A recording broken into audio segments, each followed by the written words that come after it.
Greetings, family. This is Professor Griff, and welcome to Writer's Row, where the pen meets the people and consciousness sparks conversation.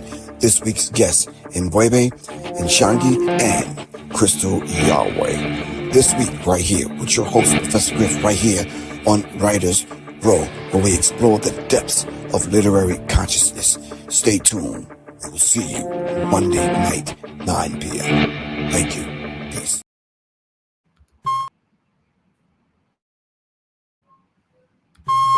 Greetings, family. This is Professor Griff, and this is the Serious Minds Brain Tonic. The Serious Minds Brain Tonic was created to sharpen the mind by protecting the cells and increasing the neurotransmitters associated with learning and memory. You can order the Serious Minds Brain Tonic right here on www.debbietrywellness.com and or text me 678-557-2919. Peace.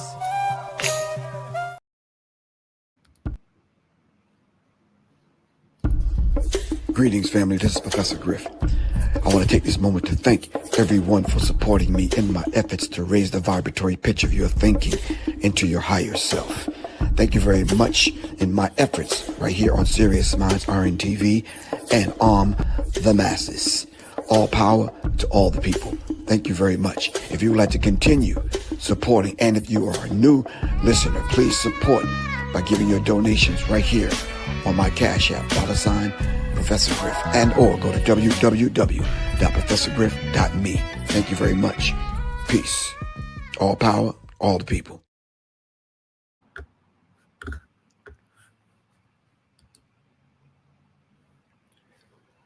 All right, greetings, family. This is Professor Griff, and of course, this is Arm the Masses right here on Black Power Media Reloaded. Tanya, he's looking for you.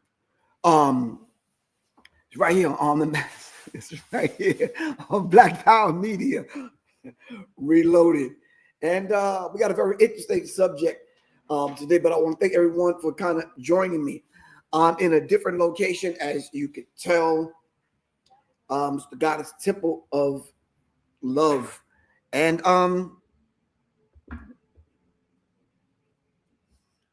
it's a different kind of look, nice, bright, sunny, kind of making some things happen. Anyway, very interesting subject today. We're going to be talking about paper genocide. All right.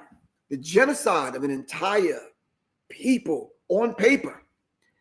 Can you say genocide without them striking the channel? I don't know. Maybe the people can tell me. I don't know. I'm not sure. Can you say that? Yeah, no, maybe. Okay, hold on. Anyway, subject matter is paper genocide. So I've been doing some research over the last, I'd say, 6 months, having conversations with different people in reference to the Native Americans, the Black Native Americans, the indigenous people here in America. Who are we? Where do we come from? And having that discussion and just seeing that conversation take place on the internet. And to be honest, I hear the conversation. I just don't, and I appreciate the conversation. I just don't appreciate the way it's being handled. There's a lot of vitriol. There's a lot of hatred. There's a lot of self-hatred that's going on. And I think there's some things that we need to kind of unravel and unlearn before we learn. All right. Everyone's part of the conversation that they want to contribute is important. And I think we need to kind of respect that. All right. So let me just say that. So shout out to everyone that's on, everyone that might see this conversation or see this a little bit later on. Thank you. Thank you. Thank you for not clicking off because you don't like the subject or you don't like my hoodie. What is it? Protect your peace. All right. Which I think is a very valuable thing. I had a conversation with someone and they said exactly that. Protect your peace. All right. Okay. So the conversation is paper genocide. And we're going to talk about All right, so we're going to talk about today. Protect your peace. Protect your, I don't know, we could go so far as to say your heritage, your lineage, your sense of self, but above all, protect your peace. So, shout out to everyone that's joining us. I see Taylor, Nubia, Brian, Dave B, occult lecturer. Okay. Shout out to everyone that's kind of tuning in. All right, let's dive right into the subject. So let me try it this way. I guess I could try it this way. I'm not sure. Nope, not that, not that, not that, not that. Let me see if there's a window I need to open. I'm not sure. Nope, not that. Nope. Here. I don't know. All right. Now, let me see. So when I went to go look up information that I could kind of lead into this conversation with, I just said to myself, it's a very critical thing simply because regardless of what position that I take, and I'm trying to stay more neutral than anything so we can have the conversation, you're always going to get some clapback. If I say that we're Africans and we've been here on this part of the planet, you'll get clapback. If I say we're not Africans and we're only indigenous to this part of the planet, you get clapback. If I say that we were one people and I talk about Pangea, how the earth was one landmass, I get clapback. If I say that we are we're not only indigenous to this part of the planet, but we're indigenous to every part of the planet, because there's not one place on the planet where you could go and you could not find Black people's footprints. So yeah, I get clapped back. It's sad, but true. So the conversation that I think I want to have is, how did they erase who we are as a people? All right. Using the pen.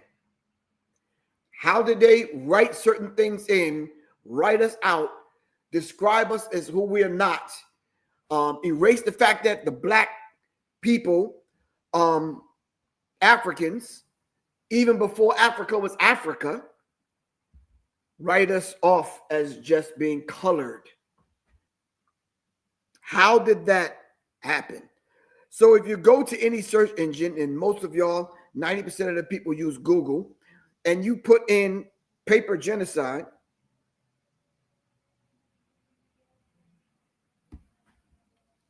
paper genocide is an intentional erasure of a people's history and culture through manipulation or destruction of official records and documents. Did that happen to Black people in America? Did that happen to Black people in America? I am going to put the invite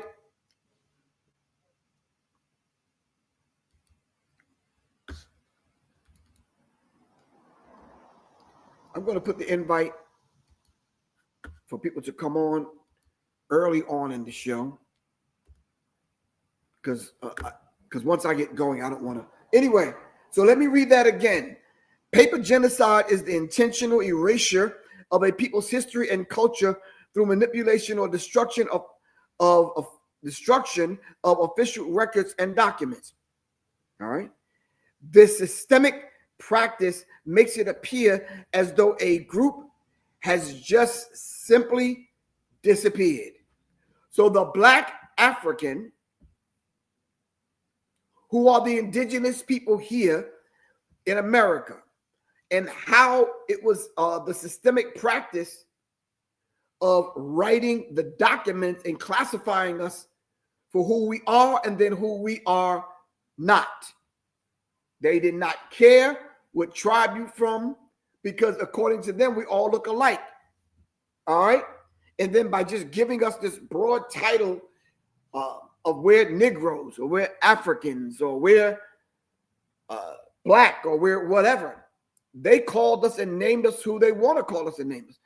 I remember an old guy was telling me they didn't care what your name was. If they felt like calling you John, that's what they would call you.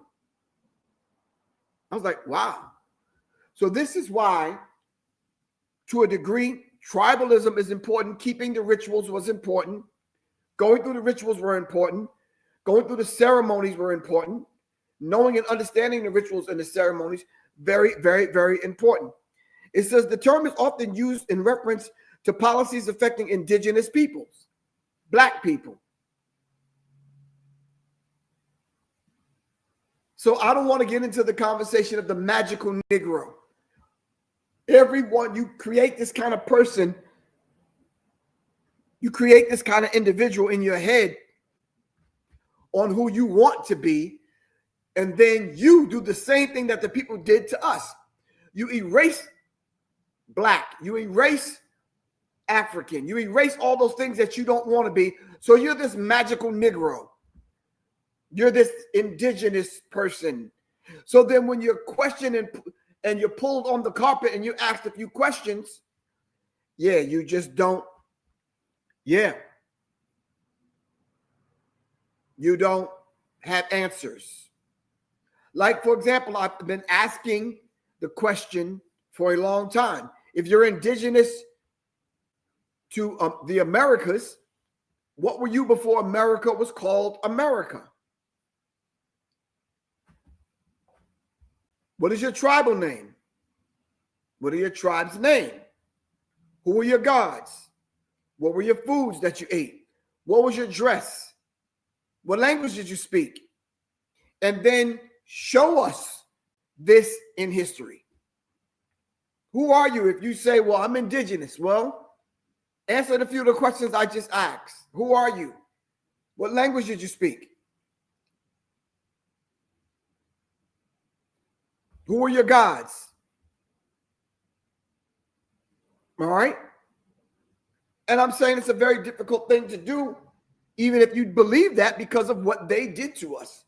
So the people that were already here, did they enslave the indigenous people that were already here in America? The history books say they tried, but the Native Americans, wasn't going for it. They didn't have the stamina.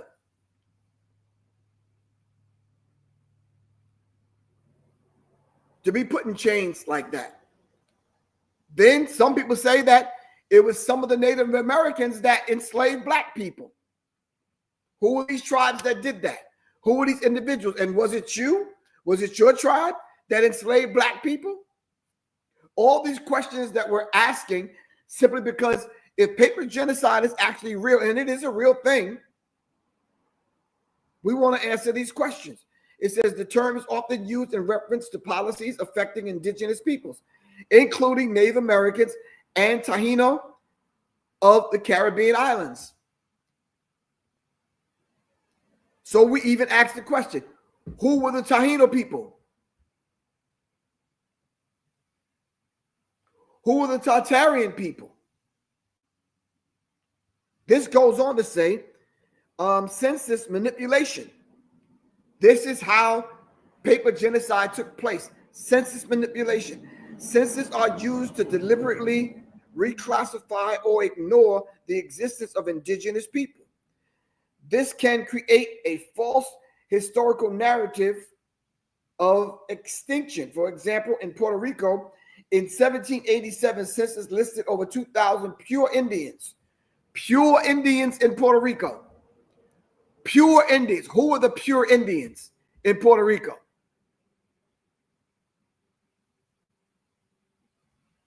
But in 1802, census recorded absolutely none.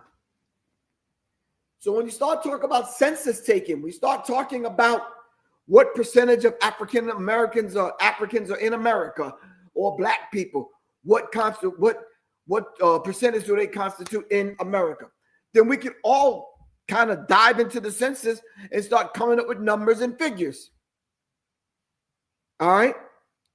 Then it says the destruction of vital records. Places were burned down. Records were lost. Records were rewritten. All right. Government officials have systematically altered and destroyed official records such as birth and death certificates. So how do you know who you are really? What tribe did they take you from in Africa? What tribe were you here in America? Who kept the census? Misclassification. In early 20th century, Virginia State Register Walter Ashby Plecker reclassified Native Americans as colored or mulatto, and official vital records erasing indigenous identities in official records for decades. This happened for decades, family.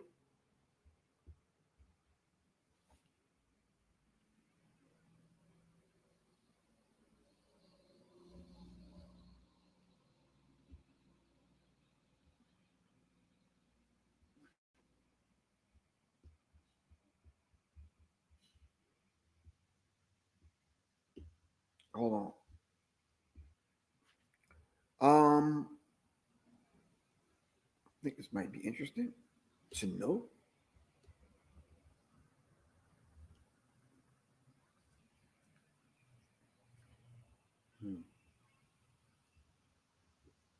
Let's see.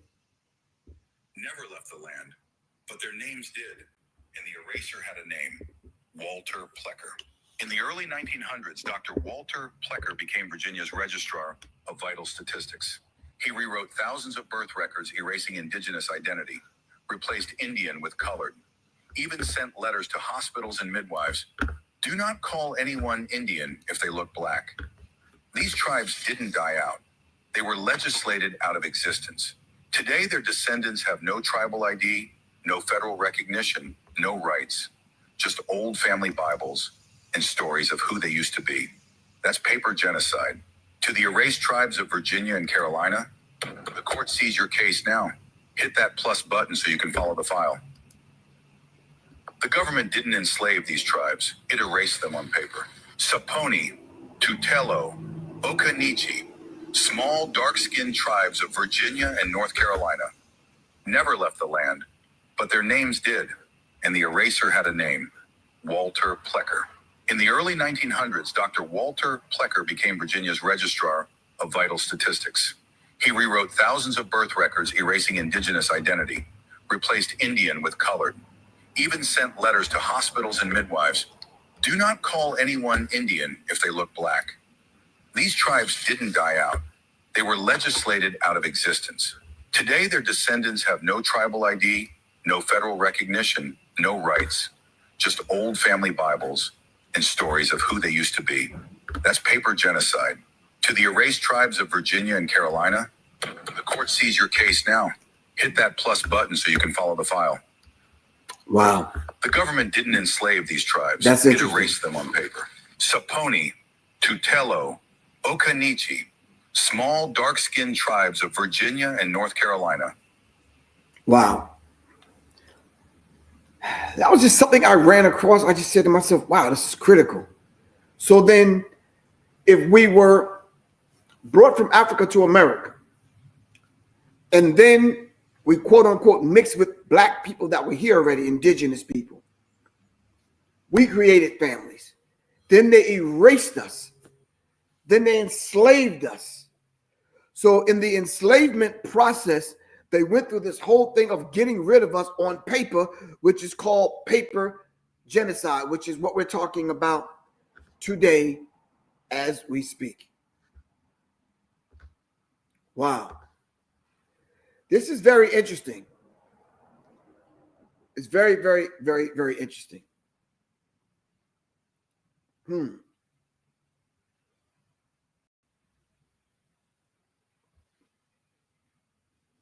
Wow.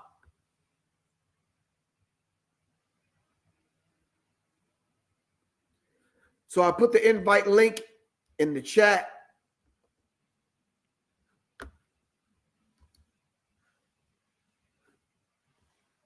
Yeah. So the invite link is in the chat.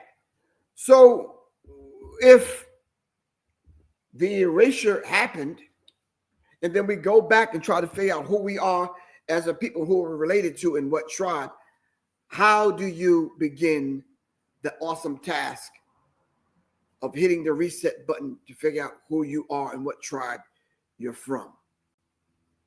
All right. How do we begin to do that?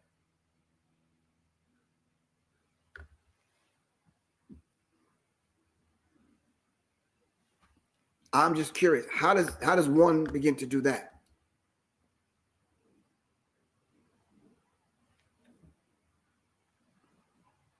Okay. I'm trying to make my what's the name larger so I could see everyone coming in. Hold on.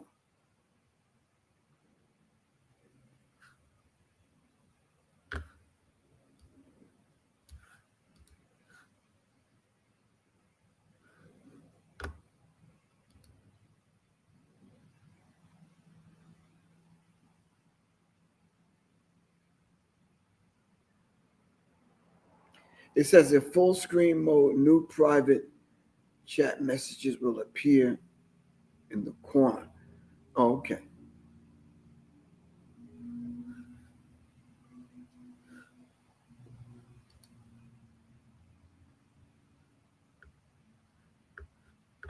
All right. All right.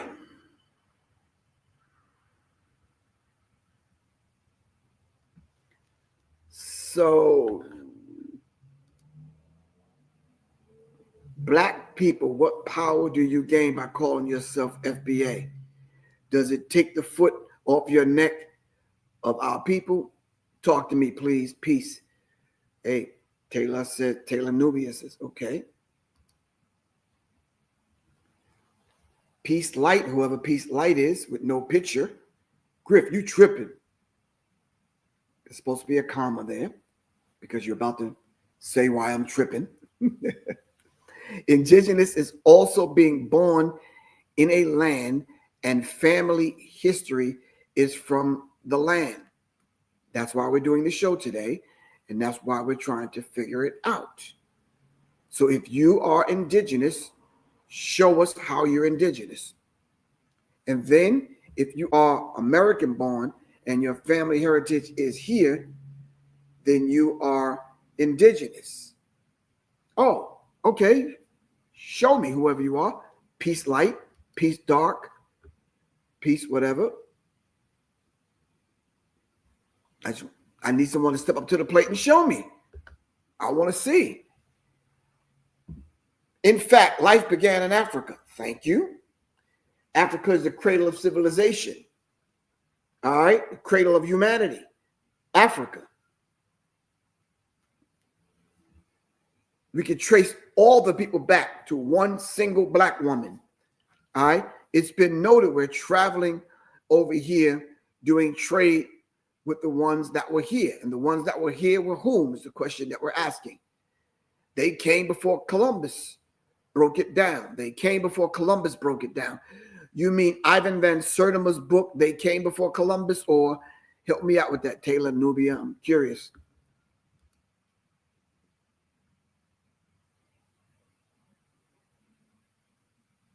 I'm not sure who you are. Mosey, great. I think you were on here before and you mentioned Dan Calloway, and I did do just that. I went to listen to Dan Calloway. All right. But I think all of us need to cross-reference. And there's nothing wrong with cross-referencing.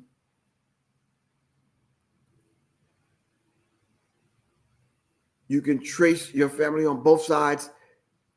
What both sides are you talking about?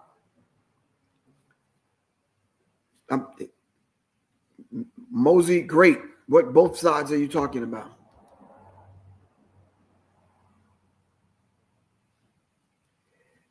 No.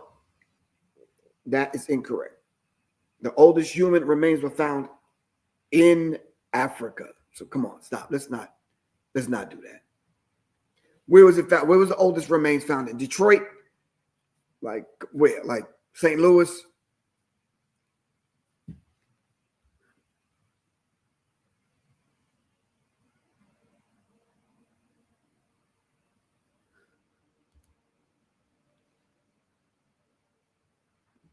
Hope all is well, Griff. To another one, from one Griff to another. Oh, okay, what's good? My people are from the Chesapeake Bay area. Where's the Chesapeake Bay area? That's Virginia. My mother's family was one of those tribes known as Mesquite.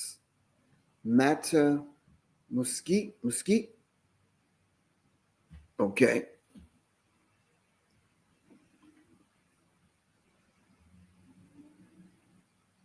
Okay. My family's from Mississippi and Alabama. What tribes are they? Well, you have to look back to old maps, and we have to find which tribes are in those particular areas.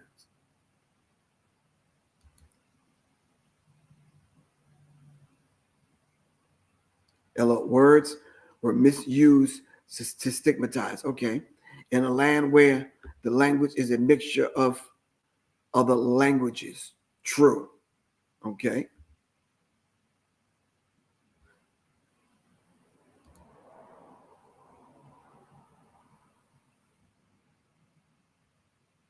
Oh, many of my ancestors were listed as FPOC, free people of color. What did they call themselves? Good life.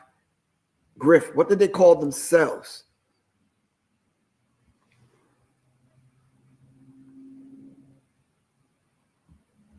There are folks who can chart the census changing their family status from Indian, Cherokee to colored to Negro. Okay. We populated the world. So, of course, you will find artifacts depicting this. Thank you.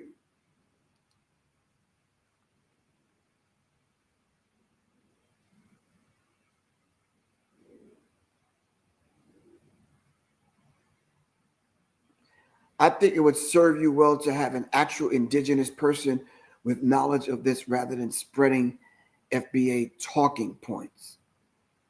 What is FBA talking points? I'm curious.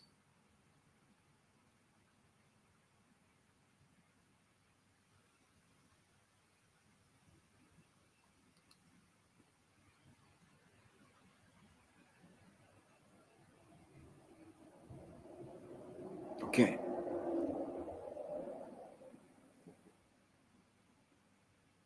This is often a very touchy subject because when tracing back and trying to find out who we are, where we're from, who we're connected to, and some people want to get into the genealogy. Some people want to go so far as to study cell therapy. Some people want to go so far as to do DNA tests. Some people go back to ancestral.com. Someone went back to just all kind of .coms to get your DNA, to build a database of Black people's DNA for a lot of various different reasons. We haven't even really said anything on this subject yet, and people are coming on here angry. Before brother could even greet me, he's like, yo, you tripping.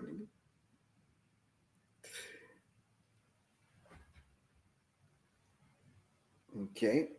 Talked about that one.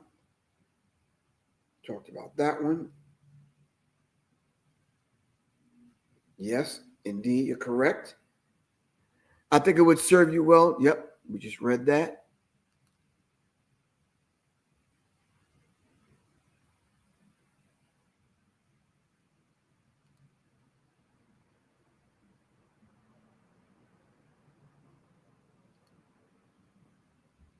DNA test is a scam. Thank you.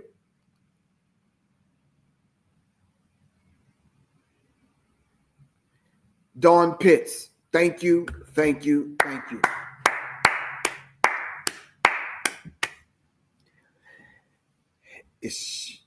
She meant to say, every time we reach a place of discovery, they change the finish line, raise the goalposts, move the 3-point line back some more.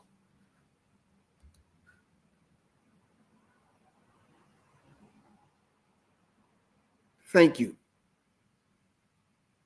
Suna Bay, thank you.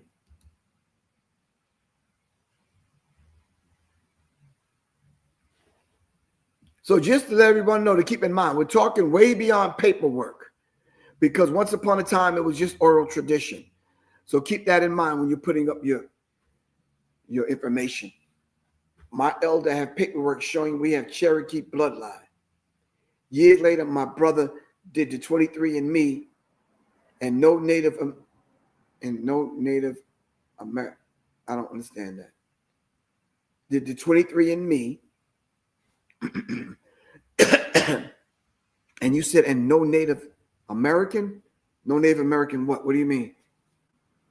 And then we were from 33 countries, though. I knew then they were manipulating the results. Okay, I got you, Alicia. Got you.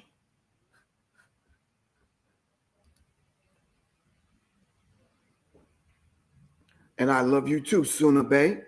I don't know who you are, but it's all love. Oh, give thanks. I can tell you that my great grandma always told me that she had folks who were indigenous, but she didn't remember the name. Checked out the tribes in the area she was from. Biloxi looked like them, I guess. The DNA tests work. However, I don't trust most of the sites. What do you mean? If the DNA work, and if you don't trust them, how do you know they're not manipulating it and being honest with you?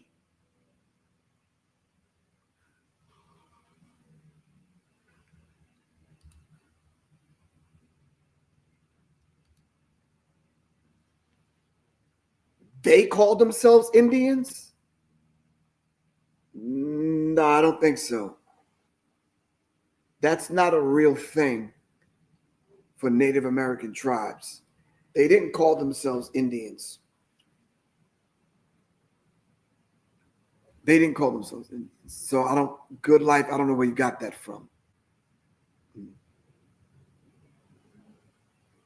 Because Native Americans, like tribal people from Africa, very prideful when it comes to your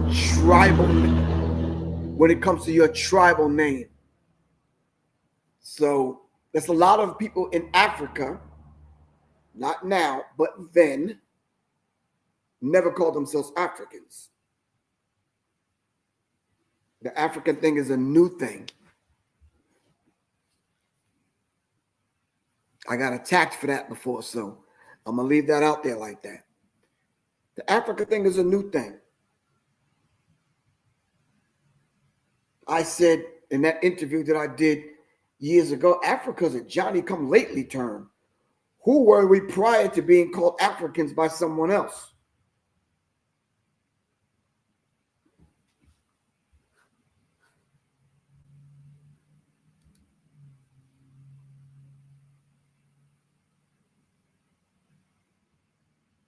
Right. So if my tribe that I'm from is Blackfoot, Native American tribe, tracing that back, and I'm putting pictures next to Eritreans and Ethiopians and Somalians, we look just alike. If I didn't speak and you saw me next to my Ethiopian brothers or my Eritrean brothers, you would think we were blood brothers.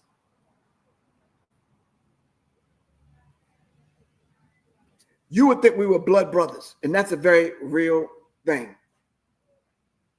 Very, very real. All right.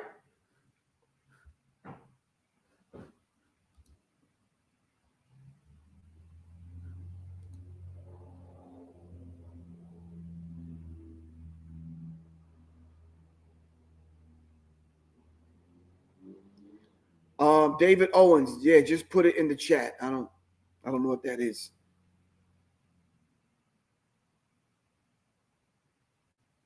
Thank you very much, Suna Bay. Thank you, lovely doll. I said the same thing.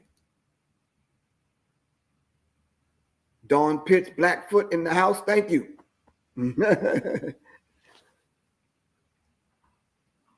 I'll see you at the family reunion, Dawn.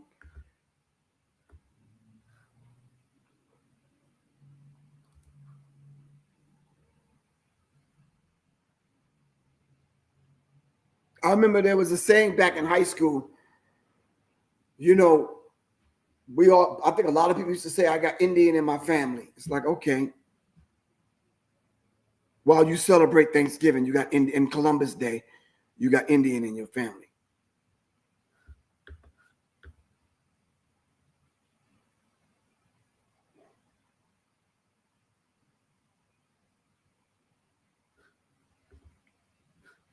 Parole Poet, peace, what's good? A test cannot show the native group or groups you are native. Huh? I don't know what that is. That's the side effect of not controlling the resources.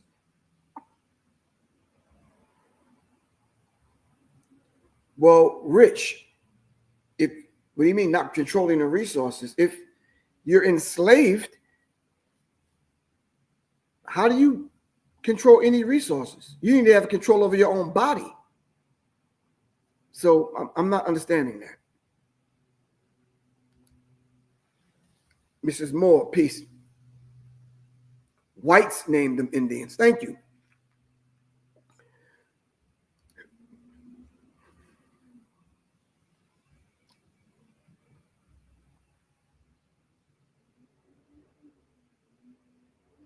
You continue to put in the divine work dynamically. Thank you very much. Really appreciate that.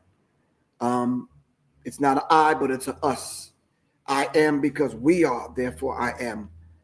All right. The Ubuntu.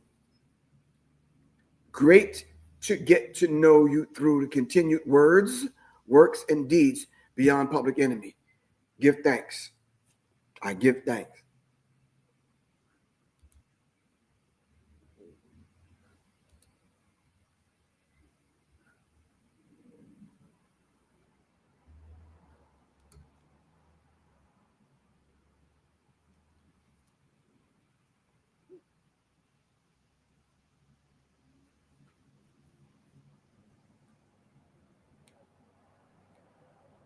I don't know what that's at. Yeah.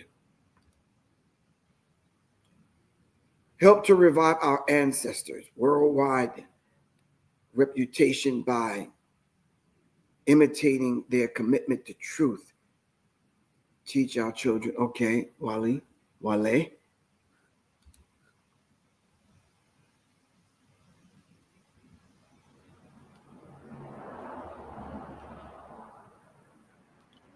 Okay. Well, 13,000-year-old mummy. Well, we are millions of years old.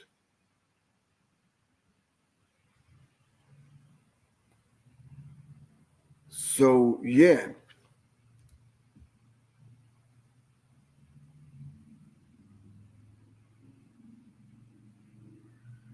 Oh, you said I got what she was saying. So basically, many that I know had a DNA done and found no Native American connection within the results. Wait a minute, what is this little girl doing out here by herself? Hold on.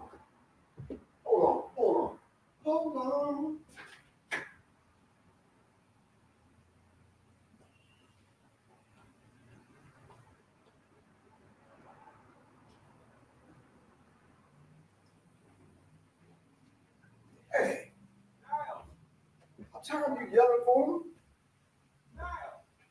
Oh, now you yelling. Now you yelling for the babies.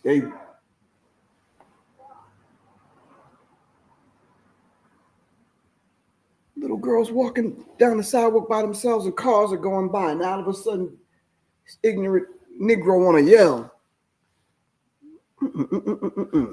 No, my little ones that age, I'm holding their hand. You understand what I'm saying? Anyway,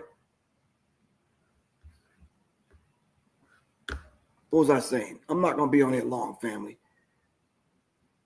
Truth breeds trust. Trust breeds unity. Without truth, there can be no trust. Without trust, there can be no unity. No one unifies with those they do not trust. No one trusts those that do not speak the truth. Okay, Wale. Yes, indeed. All right. Now, let's just say that's written law, what you just wrote. Now, whose truth?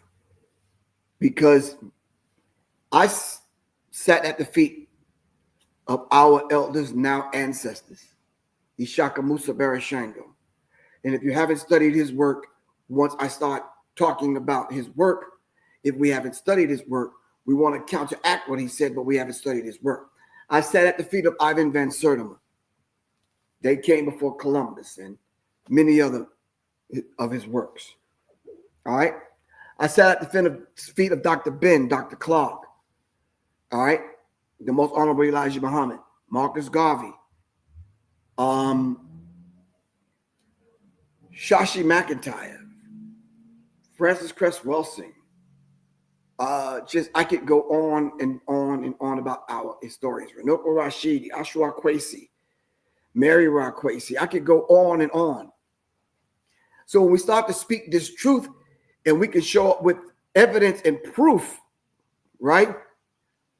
Then what happens when those that don't study want to get on social media and argue?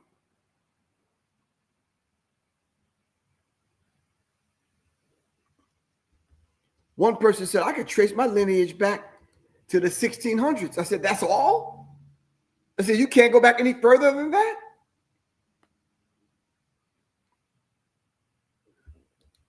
No.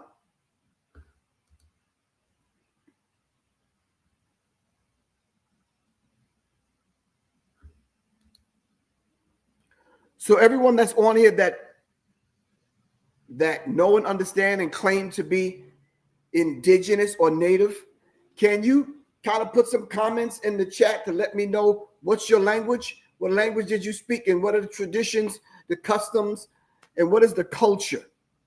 Because if we're talking about paper genocide, then they erased the vast majority of our information on who we thought we were, who they thought we were. Because they didn't write down exactly who we were. That's their paperwork, not ours.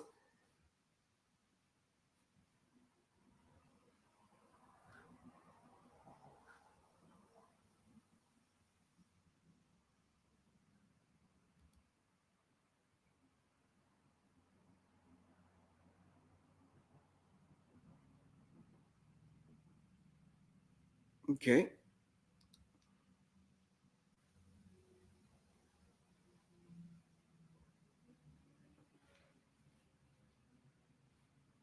No, I disagree with you, Suna Bay. I think getting knowledge of self is the starting point. Because right now, that those three letters right there, it just sparks something, kind of, matter of fact, it just puts a bad taste in people's mouth, so to speak, if I could use that terminology. And I really shouldn't be using that terminology. I just taught the class the other night on symbology, and words have frequency and energy to them. All right. All right. Greetings. One love. Peace. What's good with you? Oh, life is good, man. Life is good. I expect the same for you. Life is good, yes? Yes, indeed. Now that I've got a chance to cross paths with you, yes. Oh, that's beautiful. I heard you read a comment I made in there, and and you made a comment about it, and speaking about your truth, my truth, and of course I've deliberated this for a long time to come to this conclusion. Is a synthesis of actually decades of work to come to this conclusion here. No one owns the truth, is what I was saying about the truth, though. Right. But what I had mentioned about the truth, because I heard a lot of people talking, and you know, I know them people you mentioned. Some of them I actually spoke with, the people la-di-da. But the thing that I synthesize it down to is that people be saying a lot everywhere we need unity, and it came to me in the synthesis that truth breeds unity. Truth is it's not my truth or your truth. There's no such thing as my truth, your truth. There's only truth. Truth is a blanket. Nobody owns it, because children, little 3-year-olds, they know what truth is. That's why I be saying sometimes when I speak to adults, they say, well, what kind of truth you talking about? My truth, your truth? Children don't play that game. Children already know what truth is.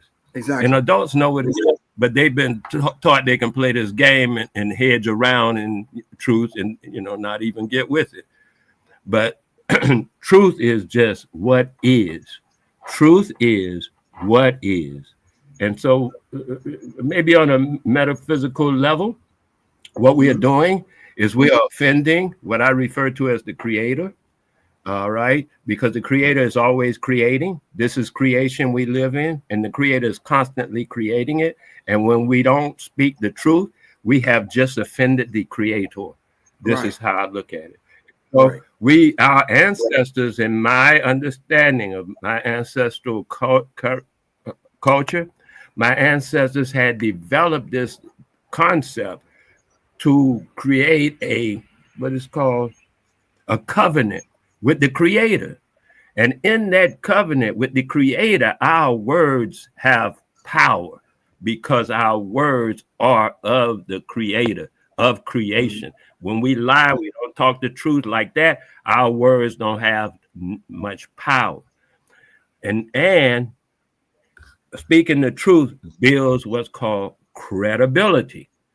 Right. Which is what a credit rating is all about. Credibility. You say you're going to pay it on the 15th and you pay it on the 15th, your credit rating goes up. It's all about credibility. This is power that we are not seeing as power. I don't know, you know, I mean, we look at other stuff as power, but this is power that we have innately. We are innately very powerful, yet we keep telling ourselves, and others keep telling us, that we are not powerful. And mostly because we don't utilize the power that we were born with. We have innate power. Can I ask you something then? Even if you're speaking a foreign language, even if you're not speaking your mother tongue, even if we're speaking the bastard language called English,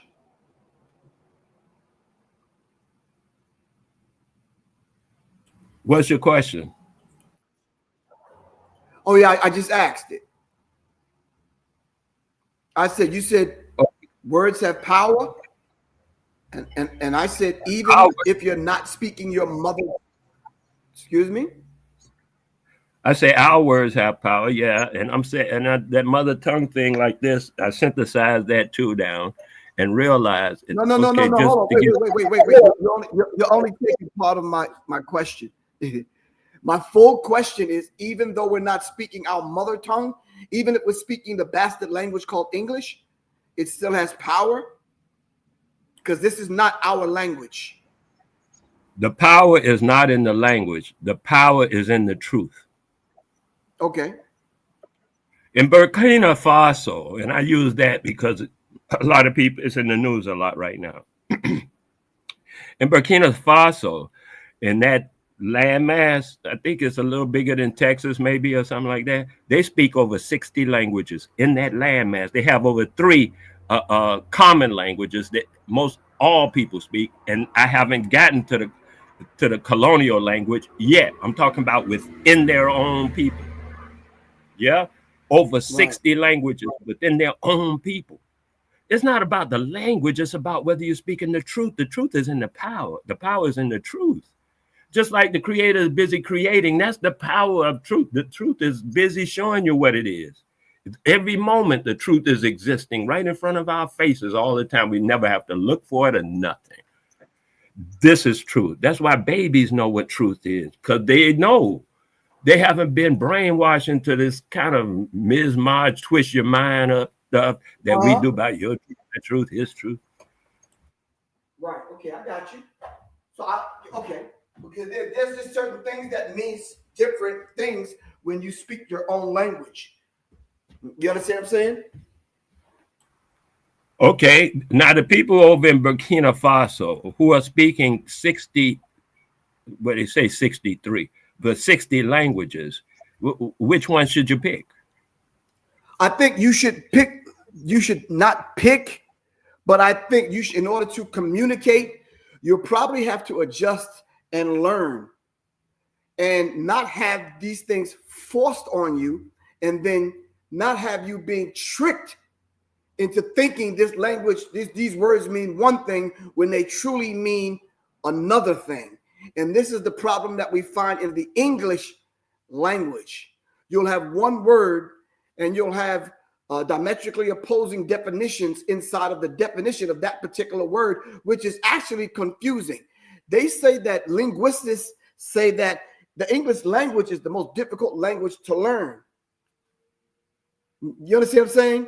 So I'm just saying to you, when I studied and getting knowledge of myself, I wanted to learn certain rituals, certain traditions, certain mantras, certain things in its original tongue. All right? Even though I speak this language called English, which I always say is my third language. And I think the thing that you're alluding to, or you're saying, not alluding to, but you're saying is when you talk about the babies knowing the truth, you're right. We instinctively know some things without even talking. And that's what I pulled from what you were saying in your thing that you put up. Yeah, I agree. Yeah, I want to be able to say I love you without having to buy you flowers, a house, a car, and giving you a whole bunch of money. I want to be able to say I like you. I want to take you out on a date without having to pay your car note, your mortgage, and I want to be able to give you flowers without you think I'm a pedo. I want this English language. Yeah, it doesn't serve us. You understand what I'm saying? When you go to look for who we are in their dictionary, or in their history, or in their rewritten Bible, their remixed Bible, it's hard to find me in the educational system. I haven't experienced it like that. And once again, when I synthesize this thing down, I realized that the language of our ancestors is not one language. The language of our ancestors is truth. We speak truth. What do you speak? I speak truth. I speak truth in 3 or 4 different languages. It doesn't matter.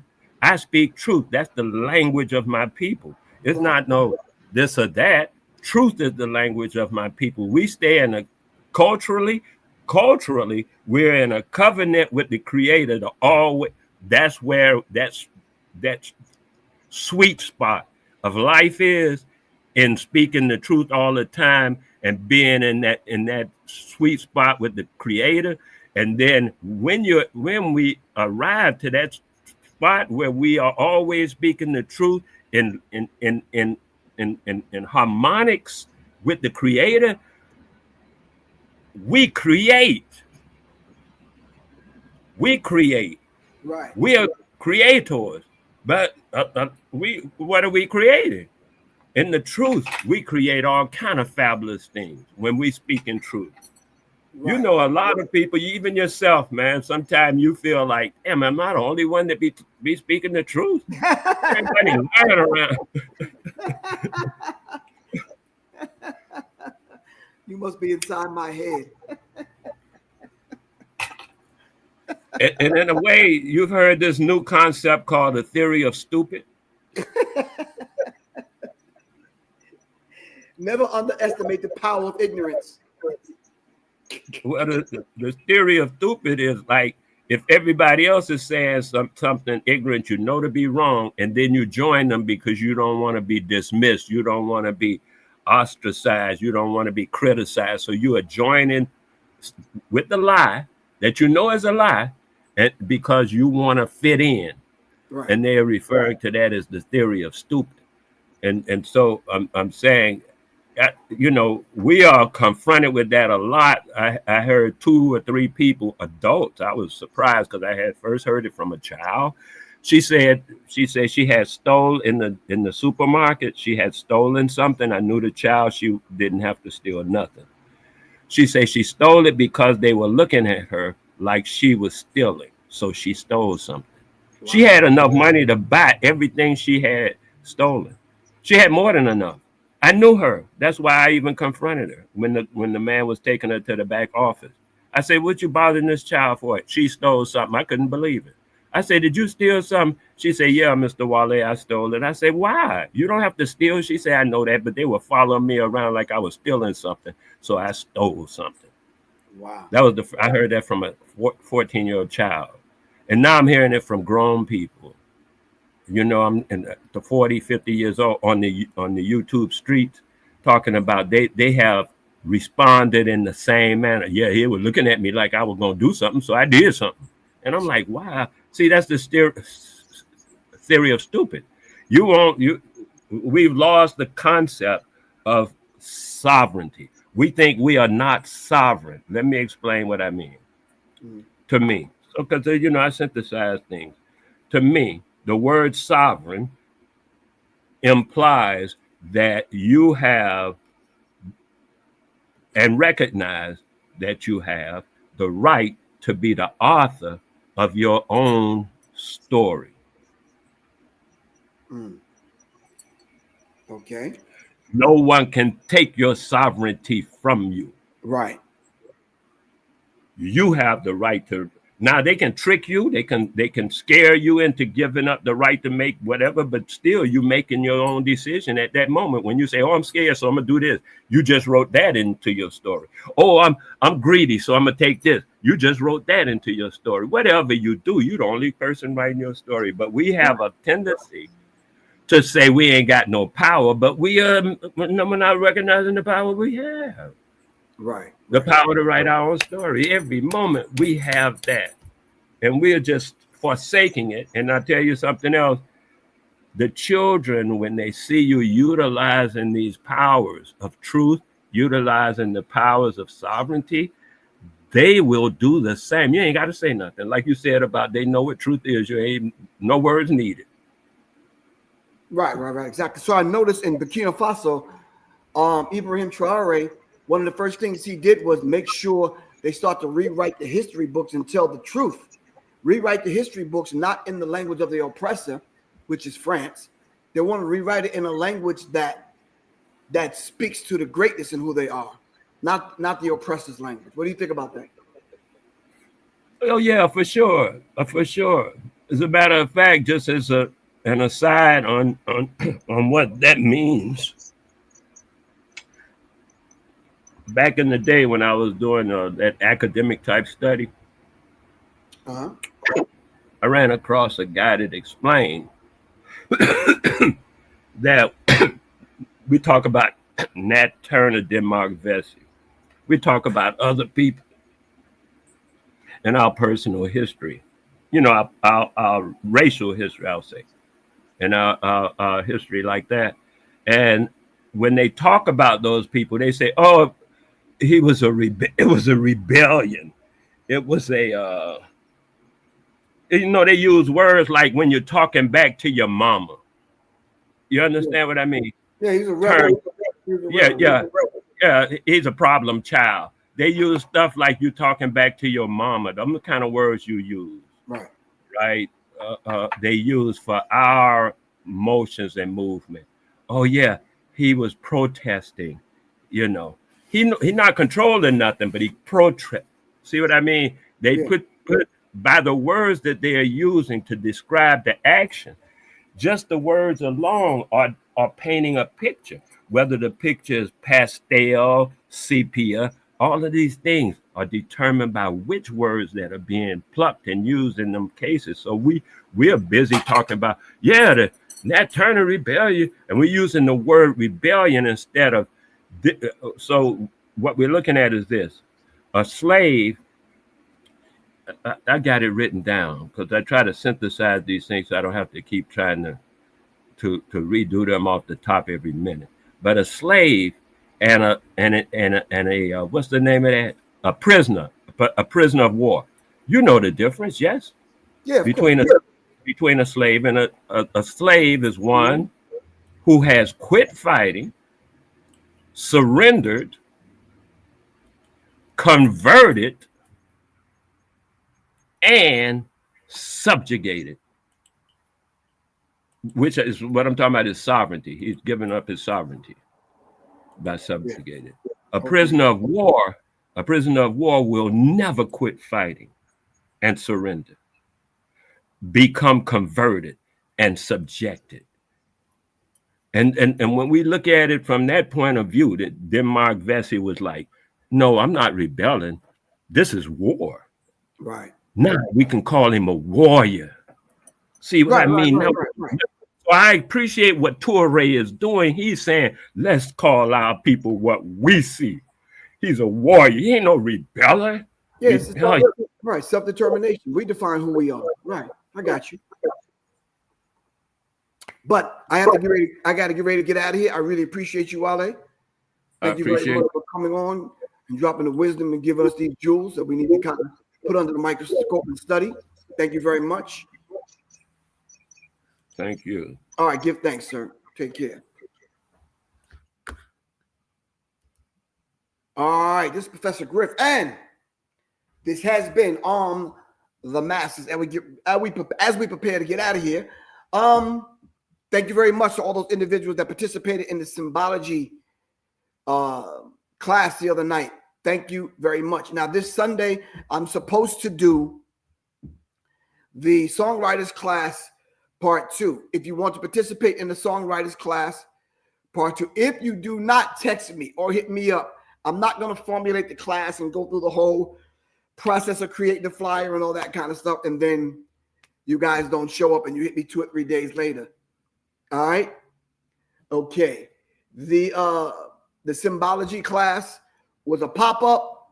It was a donation-based pop-up. You could have paid $1 and got in. You could have paid $100 and got in. It doesn't matter. It's the participation that counts. All right? Anyway, this is Professor Griff. I love you all to life. I got to get out of here. And do me a favor, check out my Bandcamp. Hold on for a second. Let me give you all the Bandcamp. Check out the 7th Octave. Check out the Soul Om. Check out Professor Griff. Check out my album, my EP I did with my wife, Soleil.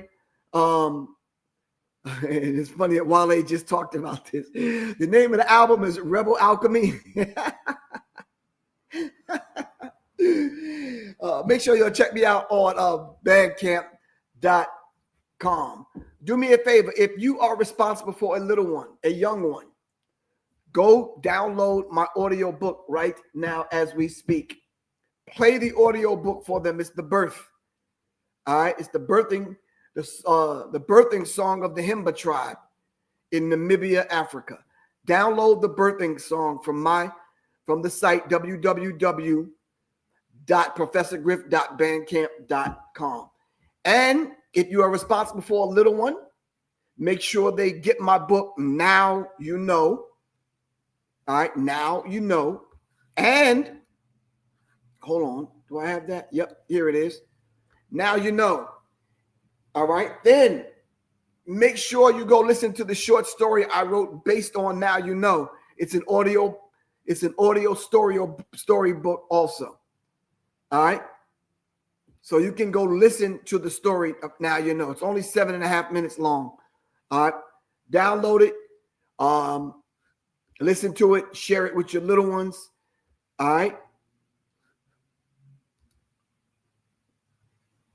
So this week, matter of fact, if you want to go to Bandcamp, make sure you get the EP, Rebel Alchemy, myself, and Soleil. And make sure you listen to The Birth.